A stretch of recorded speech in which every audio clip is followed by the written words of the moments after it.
คนเท่านักจะเอาโชภชิตพระชาบาลีมาฝากป้าอุ้ยแม่อุ้ยบ้านปงว่าอัตหิอัตโนนาโถการสูบบุหรี่ขี้โยเป็นอันตรายต่อเสื้อผ้า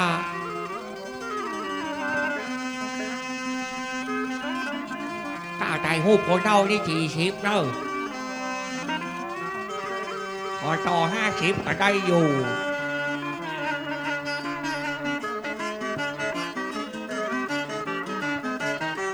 เจ้ยเติบปบอันอย่างไอ้ทวัดนึกว่าใครอยากกินข้าวอีก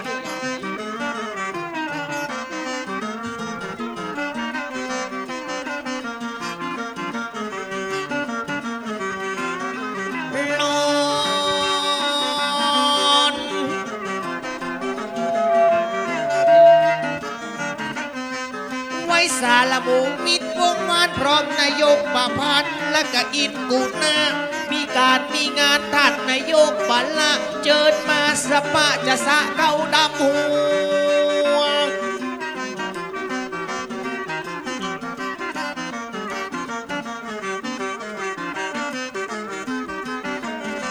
นกไว้เปิ้นว่าเป็นวันสงกรานต์หมู่มิตรวงวานเปิ้นก็ตึงบัลละวันนี้มากันสัปปะมาตึงก็คู่คนมีงานก็จัดงานวันนี้ท่านนายกประพันธ์ละตึงบะละถอยหนใจยะดีที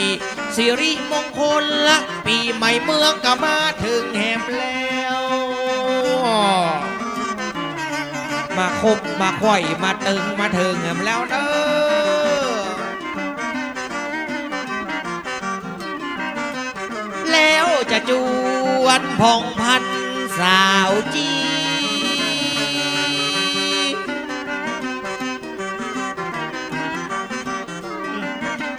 น้องแก้ว13 เดือนเมษายนก็ได้มาวนเฮามาปะกันนะเปิ้นว่ามันเป็นละมหาสงกรานต์หมู่มิตรวงวานมาตึงใหญ่ตึงน้อยอบตของเฮาจัดงานเจิญตึงพ่อหนักเจิญตึงพ่อน้อยเจิญตึงคนใหญ่เจิญตึงคนน้อยวันนี้มาโจยในเงินบังบอกเตรียมครอบเตรียมครัวจะสะเก้าดำหัวครูบาอาจารย์พ่ออุ้ยแม่อุ้ยพ่อเกิดแหมกับตึงบ่าว่าคนแก่แลตึงคนเท่า2 คนเฮายังใดก็ย่อยกันหำนี่และน้องและนำ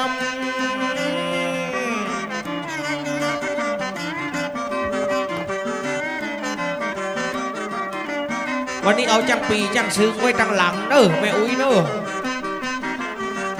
นายม้วนนายกประพันธ์ของเฮาจัดงานหมู่มิตรวงวานตึงบัลละฮือมองเจิญมากู้บ้านกู้จ้องแล้วบอกว่าคนแก่ตึงบอกว่าคนเฒ่ามันก็ตึงจะดีตั้งนี้ตลอดนี่และน้องและนำยกที่1ฝ่ายแดงยกที่2ฝ่ายน้ำเงิน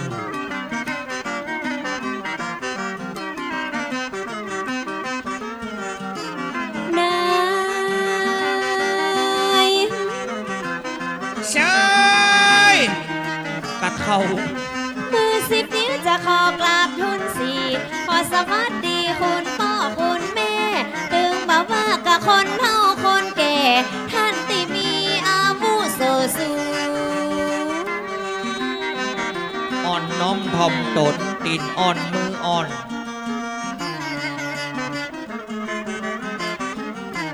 น้อมไว้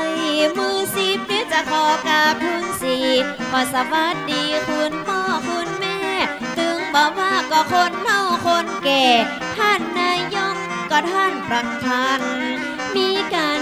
งานวันนี้น้องไอพี่ได้มานั่งกลางพามเปิดเจิญกับพี่น้องวงวานท่านนายกประพันธ์นี้เป็นกันเป็นเก่า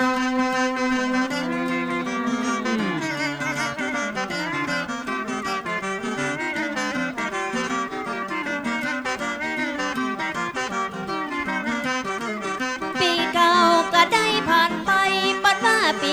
ก็มาฮอดมาถึง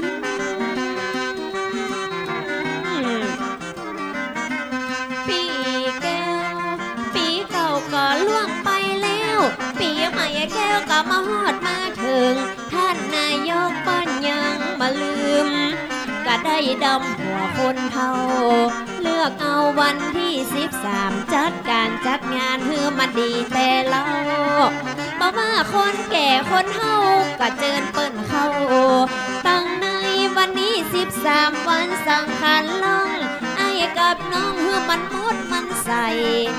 เปิ้นว่าปีเก่าผ่านไปเปิ้นว่าปีใหม่มาใจว่าอันขอฮือมันดีตั้งนี้ตลอดนี่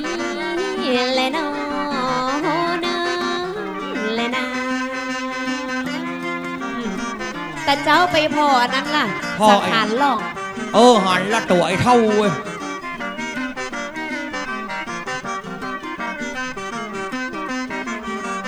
ในมอนวันที่13วันสังขารล่องตัวผู้สอนตึงมาทำใจไก่วันที่14วันโน่นอนในก็ตัวหมอใจจะไปแปลงใจหิน2คนเฮาพ่องผ่านน้องบัดใจหิงนี่แหละน้อนะแหละนะป่ออุ้ยแม่อุ้ยมาลักกันลงทะเบียนตั้งหน้าเนอกับต้นผ้าป่าของคนเฒ่าคนแก่ก็มีตั้งนานนะครับ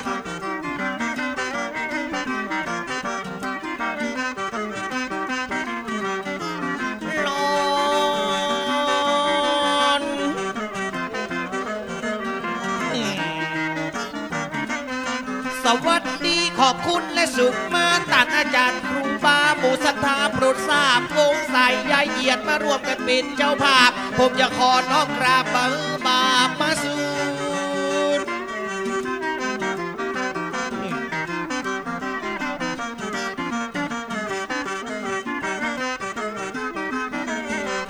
น้อมไว้จังสอนนั่งอยู่ตั้งบนขอสุมากู้คนที่มากันหยับคนเท่ามาฟังโซจังโซมันล้อกินหลับพ่องจะมาเอาบักพ่องจะมาเอาบุญการงานศรัทธาเฮานั้นเทวดามาช่วยตันพญามารบ่มาสูญวันนี้ก็จะได้เอาบุญและจะได้กำจุดหนุนขึ้นจันฟ้า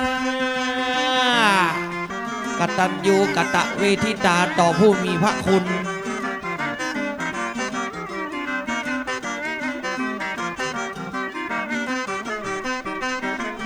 แล้วจะจวนพี่น้องตั้งหลายตัวนาเสียยามหมอกกินเขา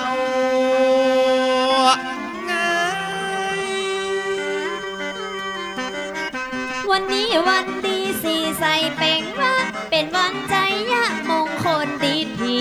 เลิกก็งามปันพยามก็ดีขอให้รีตึงบ่ฮือมาเธอขอแป่งจิตแป่งใจงามเหมือนกับดวงตะวันจะโผล่ขึ้นส่องบานมาส่องอย่างที่นี่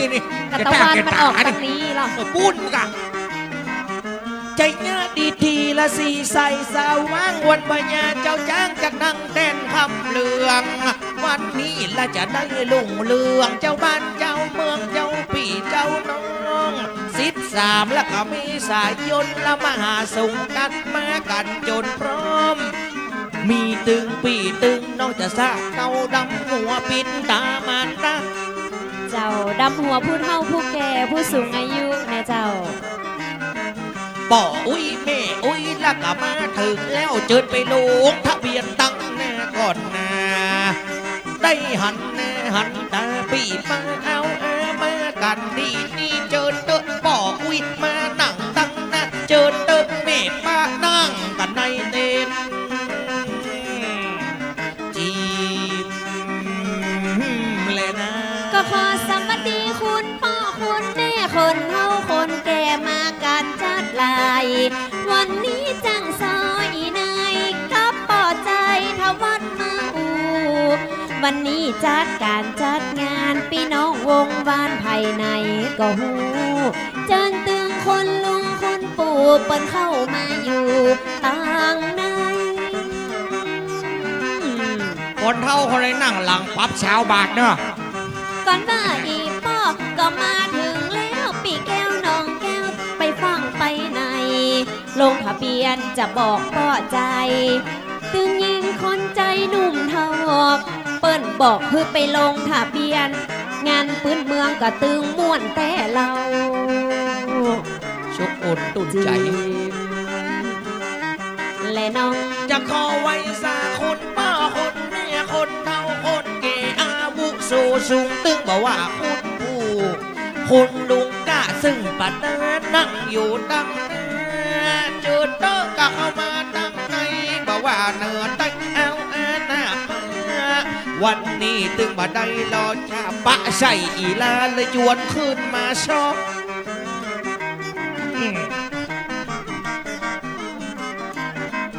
เอาอกเอาใจคนแก่คนเท่าท่านนายกเป็นเก้าบังคันเฮอหลอดโต๊ะตอดเธอเจ้ามีจังปีจังซอกจับใจจับคอนั่งรอซอต้องเอาอกเอาใจแม่อุ้ยตั้งไหลตึงยิงตึงใจนั่งกันจนพร้อม สวัสดีเปิ้นอย่าก่อนน้อยเนาะ และนะ จะขอสวัสดีท่านที่เคารพท่านที่มียศและมีเกียรติตั้งหลายตึงบอกว่าแม่ยิงป้อใจพ่องท่านอีในน้องจะยกมือไว้ก่อนเปิ้นใหญ่จะห้องเป็นลุงอาวุโสสูงเฮาได้มาหับใจพ่องท่านน้องจะยกมือไว้ตึงบอกว่าภายในคนใด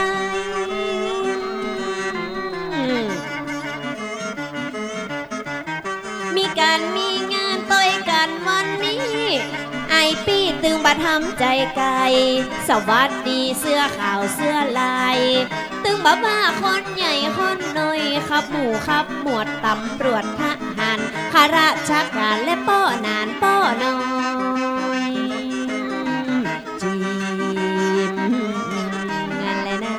ปีใหม่เมืองก็มาถึงเห็บแล้วงามดึงดอกแก้วมวนอกมวนใจตึกบ่ว่าไปนอกไปในจัดการจัดงานสุมาคารวะ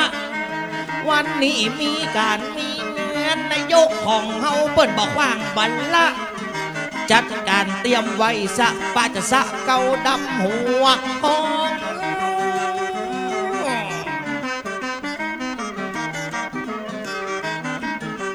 เจิญมาหมดเปิ้นว่าบ้านกงหมู่หนึ่งหมู่สองหมู่สามนั่นนะ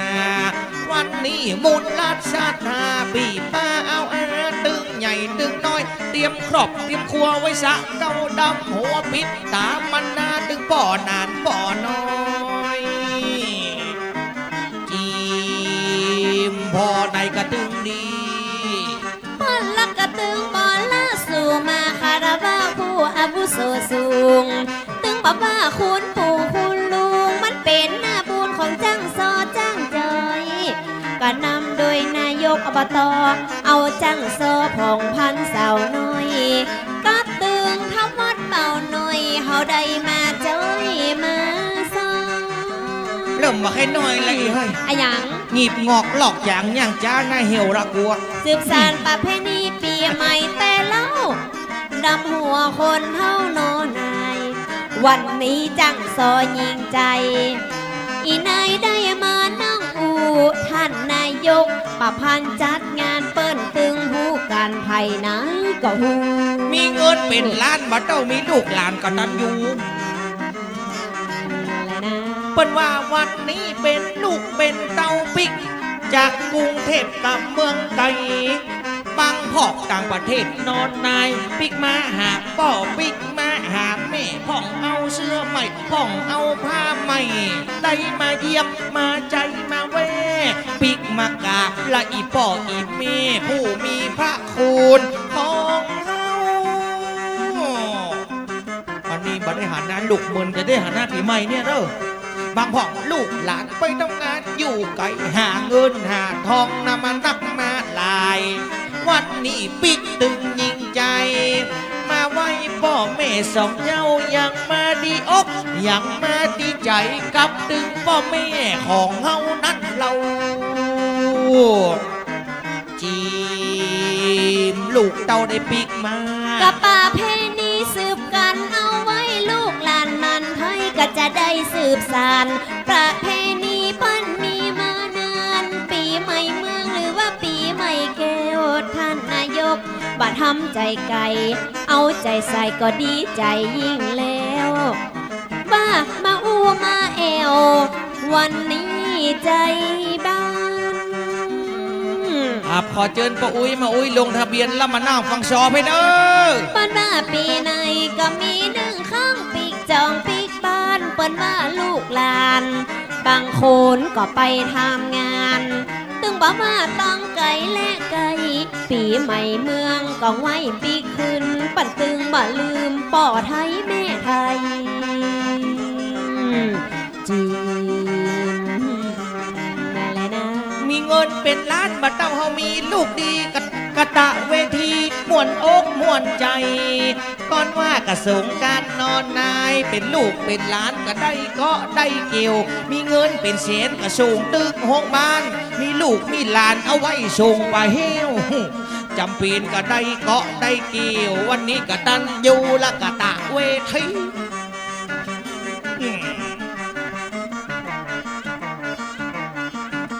ท่านนายกว่าพานกับท่านเลยจัดงานพ่อเอาเตอกับเป็นสักเป็น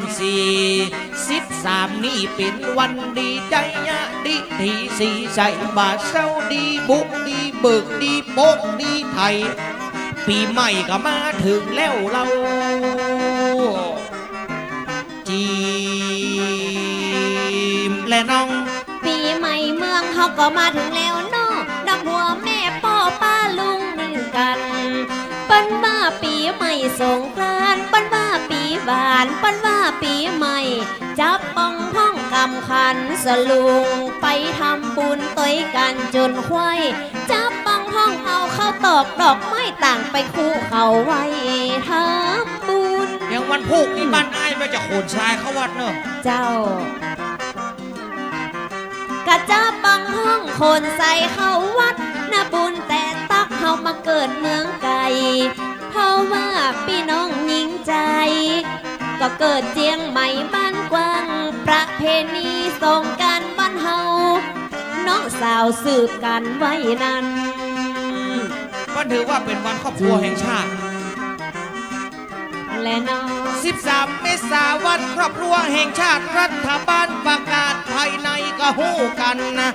พร้อมหน้าตึงลูกตึงหลานถึงจะอยู่ตีในปิกจองปิกบ้าน13 เมษายนละมหาสงกรานต์นะจัดการจัดงานม่วนล้ำยังบ่พอวันนี้จิตใจกะกว้างป่ออุ้ยแม่อุ้ยป้ากันมานั่งยัก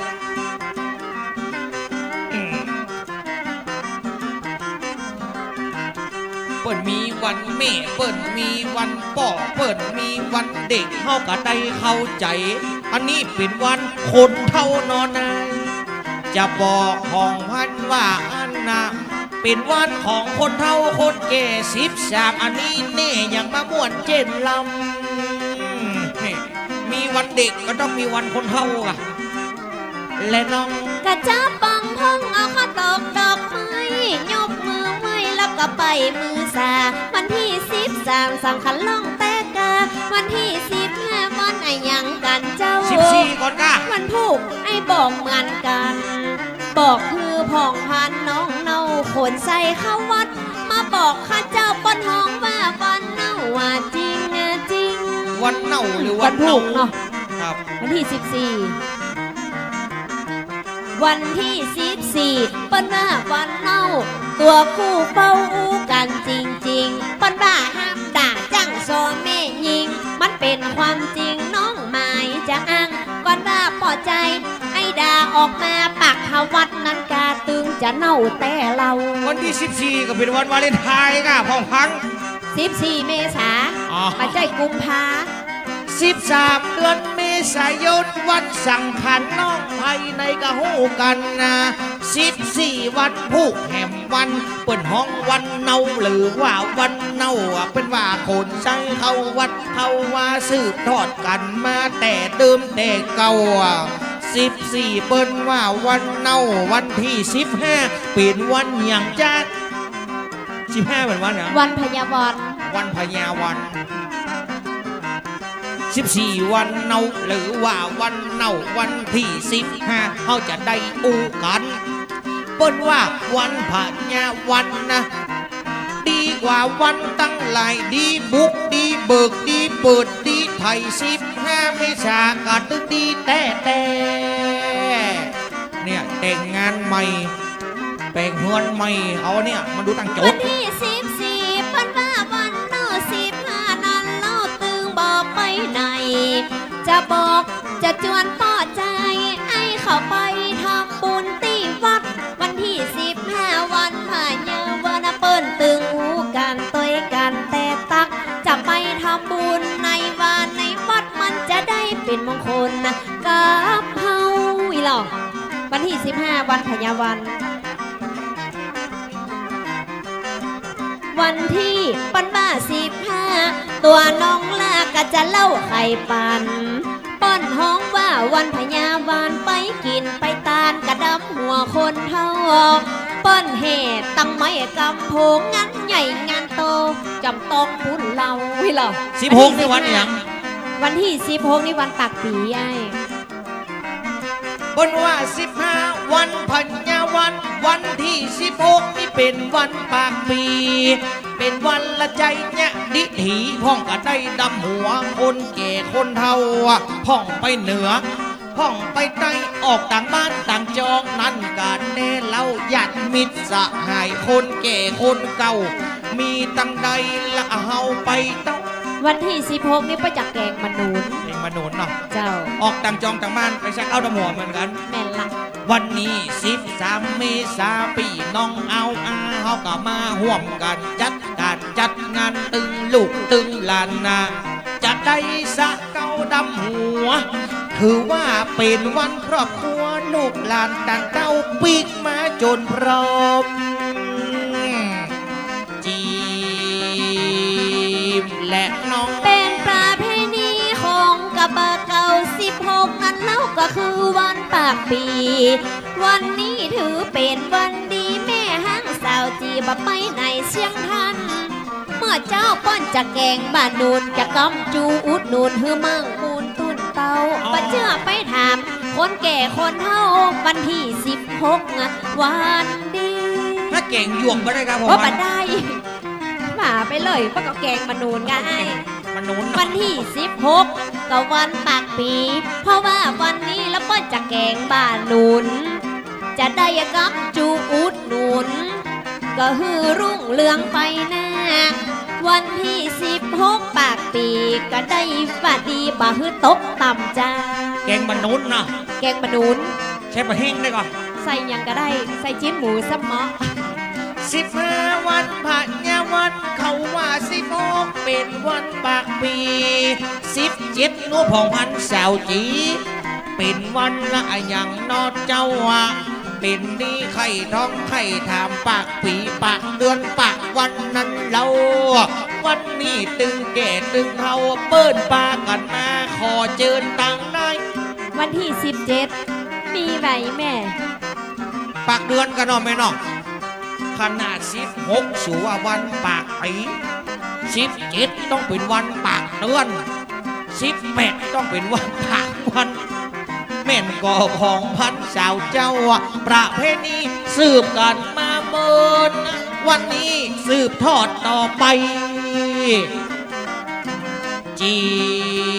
มโดยนายกประพันธ์ กระป่าเพณีอนุรักษ์สืบไม่ลูกหลานกันให้เขาจะได้สืบสานปีใหม่เมืองหรือว่าปีสงกรานต์ลูกหลานปิกจองปิกบ้านมีลูกดีกับเป็นสีแก่ตัวลดน้ำดำหัวคนเฮาเสียงทันปัดได้ปิกจองปิกบ้านใจดีเช่นล้ำปอใจ แต่ว่าไปทุ่งเฉลี่ยมมาปีกี่โมง จูนก่อนตาบาจะบอกกู้เฝ้าพองพันน้องโนดได้เดินทางไกลซัมมาสุโขทัยมันกระตึงไก่บ่ใจหน่อยซัมมาวันนี้สดมาปั้นปงหันพี่น้องกู้คนพี่หน่อยยังบ่ตื่นนะกะฮะจูนเหียหน่อยก่อนและน้องวันนี้เป็นลูกเป็นเต้าเตรียมของเตรียมเข้าจะสะเก้าดำหัวถ้าวัดและจะอูกับตัวกำว่าลูกกำว่าเต้าลูกต่างลูกหลานต่างหลานห้าประกาศบ่เหมือนกันนั่นเล่าไอ้จะแบ่งลูกไอ้จะแบ่งเต้าแบ่งได้ห้าอย่างห้าคนยังจะเอามีดมาโกกอะจะแบ่งให้ฟังว่ามีกี่คนอ๋อ กำมาลูกนี่มันต่างลูกมันแบ่งได้ห้าประกาศกำเดียวจะบอกฮืออีน้องพองพันนะสู่ได้ฟังกันที่นี่กำว่าลูกมันปัจจัยเหมือนกันแบ่งไว้ห้าอย่างจะบอกกันแบบนี้มีห้าอย่างก่อนนะจีมีห้าอย่างเลยอีน้องให้ทำวัดให้ก็มาอู้น้องบ่หูน้องยังบ่เข้าใจลูกห้าอย่างประการป้อใจมันเป็นอย่างไรขอไอ้ป้อบอกจับหน้าโปงก็มาบ่ายหน้าใส่ละกันว่าใครได้ไล่กระแสเขาเจ้าไปหลอกบอกคือแม่เต้นข้าวตอกมันเป็นอย่างไรอย่าป้อใจลูกห้าคนนี่เป็นอย่างไรเนาะมันเป็นอย่างไรเดี๋ยวจะบอกว่าลูกห้าคนเป็นอย่างไรไอ้มาบอกตั้งลูกตั้งเต้าห้าอย่างนั้นแล้วน้องยังบ่เข้าใจห้าข้อมันเป็นอย่างไรปอกแก้ปอกไอ้ส่องตาส่องหน้าลูกดีเป็นสีกับตัวลูกมองมัวมันจะตกต่ำใจมีลูกดีเหมือนกันเฮามีทรัพย์ข้อที่หนึ่งนี่ลูกอะไรอย่างเจ้ามีลูกดีเหมือนกันเฮามีทรัพย์มีลูกให้อย่างยักษ์มีนักอกนักใจลูกมันแรกจะบอกอีนายเปิ้นห้องว่าลูกอาศัยหูเกิดอันนี้ไอ้จะบอกให้ฟังก่อนว่ามันได้ถือกำเนิดถือว่าอาศัยหูเกิดเกิดแล้วใหญ่แล้วใหญ่แล้วก็หายไปใหญ่แล้วก็จากไปอันนี้ลูกอาศัยหูเกิดแม่นกับอันดินมือลูกอาศัยหูเกิดได้ถือกำเนิดเกิดแล้วมันก็หายมันตึงบะปิกมาเยี่ยมมาใจมันตึงบะปิกมาพอมาเฝ้าป่อแม่ปิดตาเจ็บเป็นอันใดตึงบ่ได้สนใจเกิดแล้วก็ใหญ่แล้วไปแล้วไปเลยจีมมันเป็นแบบนี้ข้อที่หนึ่งลูกอาศัยหูเกิดไอ้มาเปิดกับน้องเข้าใจอ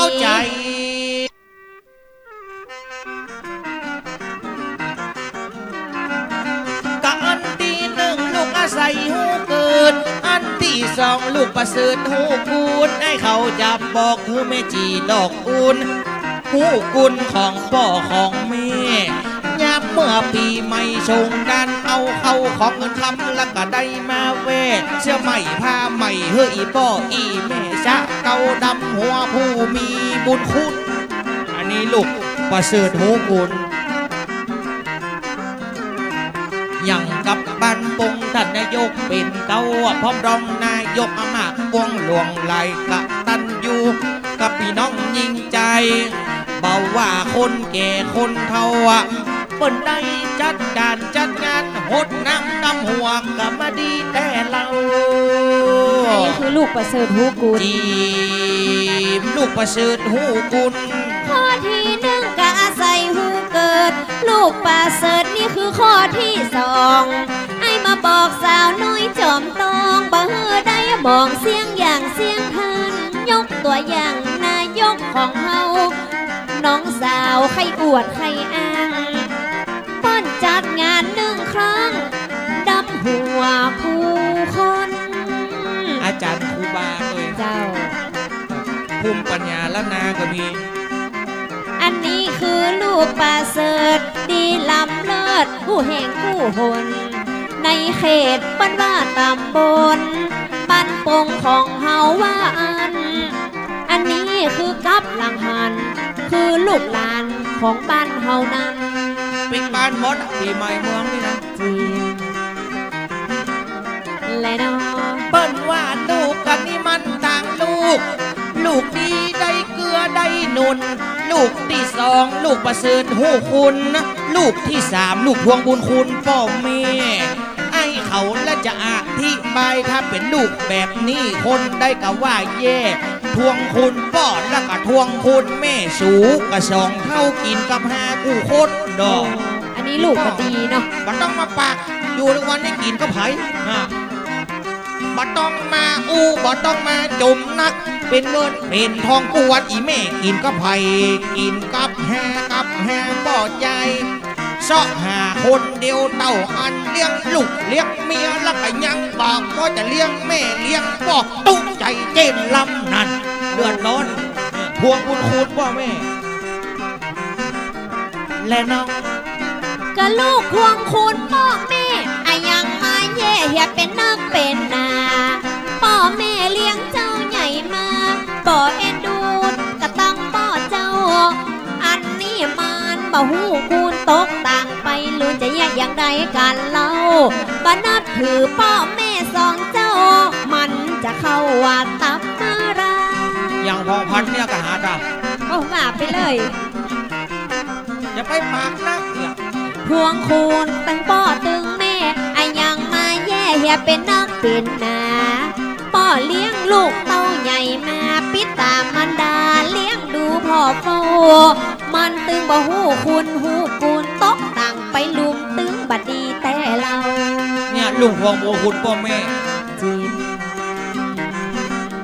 และน้อง บักกึดพ่อแม่เลี้ยงมาตั้งแต่น้อยบักเคยคิดถึงว่าเป็นเงินเป็นแสนบักเคยคิดถึงเสียงแผ่วคำแดงบักเคยคิดถึงเสียงของเสียงเขามีให้ขายให้มีนาขายนาพ่องกับปลูกบัดแดงพ่องกับปลูกบัดเต้ากว่าจะเลี้ยงลูกกว่าจะเลี้ยงเต้าอ่ะคือได้ใหญ่นากาบัด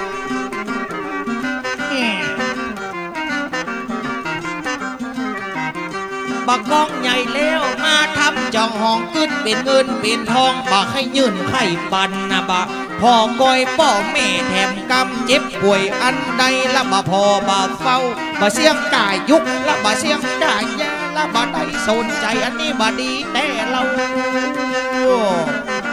อันนี้ลูกพวงบุญคุณและน้อง บักเกิดถึงตั้งพ่อตั้งแม่เปิ้นได้ดูแลรักษาตั้งแต่ลูกเขาเกิดมาปิดตามารดาก็ฮักพ่อพ่อบอกว่าใครได้อะยังพ่อก็หามาฮือแต่เล่าเอ็นดูตั้งพ่อสองเจ้าพ่อเฝ้าว่าดูแล ก็ถึงว่าลูกไงอย่างแก้วแก่นตาอีหล่ะลูกมันมาเกิดอันหรอก ความฮักกับพ่อแต่เราฮักลูกฮักเต้าปันว่าใส่ใจก็ลูกให้อยากอันใด มีในปากพ่อก็ใครฮืออันนี้เข้าตำหน้าแต่หนอปันว่ากับขอนี่แป้งเหลือกำซื้อพ่อฮือใดกูอย่างนะเจ้าและน้อง ก็กำว่าลูกนี่ก็คือเป็นลูก เปรียบได้กันกับตัวถึงบอกว่าลูกเปิ้นถึงบอกว่าลูกตัวมันก็เผากายขวงเขาเป็นคนไตกำว่าลูกนี่ก็คือดวงตา จะได้อันยังก็ตึงได้พ่อแม่เกิดมาเพื่อให้ เกิดมาเพื่อให้ลูกอย่างเดียว ได้หมดนะถ้าได้ผมยังหัวจะลุกเงินช้ำเลยห้องกับไปได้ดีและมีแผ่วฐานะร่ำรวยสับปะบะปิกมาแลมาเหลวปล่อยฮือพ่อแม่เจ็บป่วยอยู่คนเดียวยาแก้ปวดซองเขียวมันซื้อมาขว้างปางข้างพ่อแม่ตายแล้วแต่งมาให้มาหอนระวังกรรมมาฉนองเมื่อเท่ามาปุ้นนั้น จะไปจี้มาตังนี้ ระวังเถอะเนาะล่าพ่อล่าแม่ไหนเขาจะล่าชูย้อนเนาะ ก่อนว่าลูกเป็นกำพร้าน้ำตาอาบหน้าลูกเต้าใส่ใจ ก่อนพ่อแม่เขาได้ไต่ไป ตัวจะอะไรหาพ่อแม่สองเจ้า ก่อนว่าบ่หูจักบุญคุณตกต่างไปลุนบาปนั้นเล่าจะมาส จะนองตั้งลูกตั้งเต้าขอฮือเป่าเท่าว่าขึ้นดูโดยเฉพาะจักรจอประใจย มีบ่มีไอ้นี่ลูกฮูบุญคุณ รวบรูนพ่อแม่ก็บอกแต่เล่าข้อสี่กูเฝ้าบอกแก้ปอไขข้อสี่มันเป็นอย่างไรอีนายจะถามจะท่องข้อสี่มันเป็นปัญหาปะฮือเสียเวลาขอบอกข้าอีน้อง ครับใกล้จะถึงเวลาเริ่มเปิดพิธีละเอาข้อ4เลยเนาะ ข้อสี่เลยและนะ อันที่3ลูกแกสมบัติจะบอกละเป็นนักแนะนำออกอันที่3แล้วตะกี้แห่งกรรมเปิ้นว่ากระทวงคุณพ่อแม่อันที่4ลูกแกสมบัติให้เขาจะจัดคือคนเฒ่าคนแก่ตะกี้อันที่3ทวงคุณพ่อแม่แกสมบัติอันนี้ข้อต่อไป อันนี้เป็นอย่างไรเจ้าแก่สม ลูก บัติ แกสมบัติ ลูกแกสมบัติให้จะเขาจะได้บอก มันขี่แบ่งเข้าแบ่งของขี่พ่อขี่แม่ แบ่งเงินแบ่งทองตีหน้าที่ให้ แบ่งมาจนได้พ่อกับบตายแม่กับบตายแค่แบ่งหน้าแบ่งให้ แบ่งกันเอาไว้ แบ่งก็ จะเป็นยังอย่างอ้อ ตายไปจะยุ่ง ตายเตื้อ แบ่งเหี่ยวเมื่อยังบตายนี่เนี่ย อันนี้หันแก่สมบัติมันฮือเปิดได้จัดได้แจงลูกเต้ามันก็ได้สำแดงฮือจักฮือแจงแบ่งหุนแบ่งตี้ป่าว่าตี้ให้ตี้ส่วนสมเปิงอวนแบ่งมาบัดเดี๋ยวนี้ อันนี้คือข้อที่สี่ให้เขามาตีคือฟัง ลูกแกสมบัติแบ่งก็มีให้มีนะจะได้แบ่งเหี่ยว พ่อแม่เปิ้นว่าสองเจ้ายังบ่ตายเตื้อเล่าใส่ใจ คือเปิ้นแบ่งก็นอนนายแบ่งที่ให้ที่นาว่าอัน มันจะเอาไปเนี่ยอย่างสตุ้งสตางค์มันก็มีใจ อันไหนเป็นส่วนของห้ากับแบ่งมาให้จะขายจดซื้อวีโก้ โอ้โอ้บัดดีแล้วเนี่ย อันที่สี่ลูกแกสมบัติ ขอให้บ่จัดแจงบอกว่าเงินบอกว่าคำแดงขี่แบ่งตีหน้าตีให้พ่อแม่สองเจ้ายังบัละบ่จากแบ่งเลยแฮจะเก็บเอาไว้ ส่วนไหนที่แฮจะได้แฮจะซื้อรถใหม่เข้าใจแบ่งมาโวยโวย โอ้ แบ่งละเปิดถึงว่าเบิ่งยองมันมีกาพริกเพชรเท่าขอนมีเฮ็ดจะเก็บไว้รักษาคนเท่าดีก็จะมีราคามันตึงจะดีมาเมื่อลาเมื่อซอยเลี้ยงจังเท่าเขาหวังจะเอางามันจะเป็นดีมาเมื่อลาเมื่อซอย โอ้อันเนี้ยความหมายขอดมีเฮ็ด และน้อง อันนี้ความหมายว่าคนมีเฮ็ดมาบอกคือเซ็ตน้องกระตึงเข้าใจ เลี้ยงเฮานอนนายเปิ้นอุ่นใจจะได้งานจัง แม่ อันนี้แล้วก็คือความหมายลูกหลานยิงใจตึงมาอวดมาอ้างเปล่าว่าตี้จองตี้บ้านก็มันเอานั้นไปจำนำ เท่าบดายนี่ลูกหลานมาพอ จ้ะ เท่าขอนมีเฮ็ดลูกหลานเก็บไว้รักษา เข้ามาได้ลูกหลานบ่พ่อตึงแม่ตึงพ่อเขาทำใจไกลบ่มีสมบัติอันใด ลูกหลานยิงใจเขาตึงบักไกคอนมีเฮ็ดมันก็ตึงดีจะได้เป็นเศรษฐีมีเงินไว้ใจ เฮ็ดนักนี่ลูกหลานบ่ไปทางใดเลย บักกองได้สมบัตินะกับบ่พ่อเปิดนี่เนาะ เปิ้นว่ากับลูกแกสมบัตินะลูกต่อไปไอ้จะเล่าใครจาอันสุดท้ายนี่เป็นลูกที่ห้าเปิ้นห้องว่าลูกตัดสายหกบ้านเฮาบ้านปงตึงบ่มีเจียงใหม่เฮาตึงบ่พบอันสุดท้ายลูกตัดสายหกก่อนว่าจะมีตั้งบ้านทองพัน บ้านเฮาบ้านบ่มี บ่มี จะบ่เชื่อลูก อันสุดท้ายลูกตัดใส่หกไอ้เขาละจะเล่าไข่ปันขี่ตัดพ่อตัดแม่ตัดลูกแหมกำ ด่าไอ้ยังมันกระตึงบัดใจกันโคตรแม่บอกพ่อบอกแม่มันต้องเป็นพ่อเป็นแม่เป็นลูกกันไว้ โอ้อันนี้อย่ามาอวดใหญ่ไว้ อีรับเรือมันต้องเป็นพ่อเป็นแม่กันตัดกันไปเลย อันนี้คือลูกตาใส่หก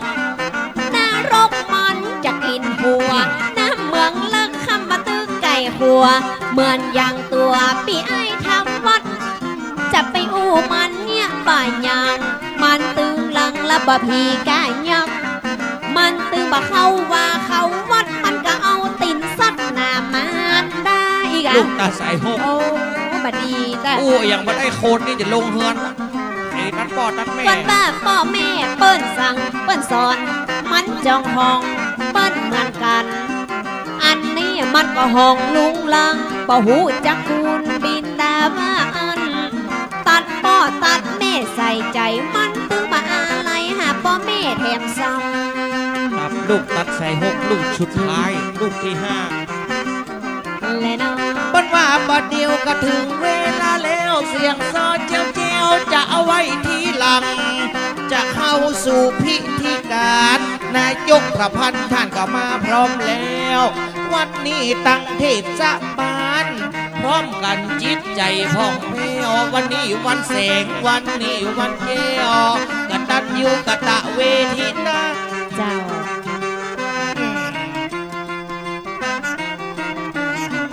วันหูกุลป่อวันหูกุลเม่ไผไหนบ่ได้แย่นึกบ่มีปัญหา เตรียมไว้พ้องของตกแต่งหน้า มากู้หัวตัวบ้าน นับว่ามันเป็นวันดีใจเนี่ยดีทีจ้างซอจะยังจีมและนำบทบาทนี้ย่างเฮียสักกำเหมือนเปิ่นชายนางจบเป็นม้วนเป็นม้วน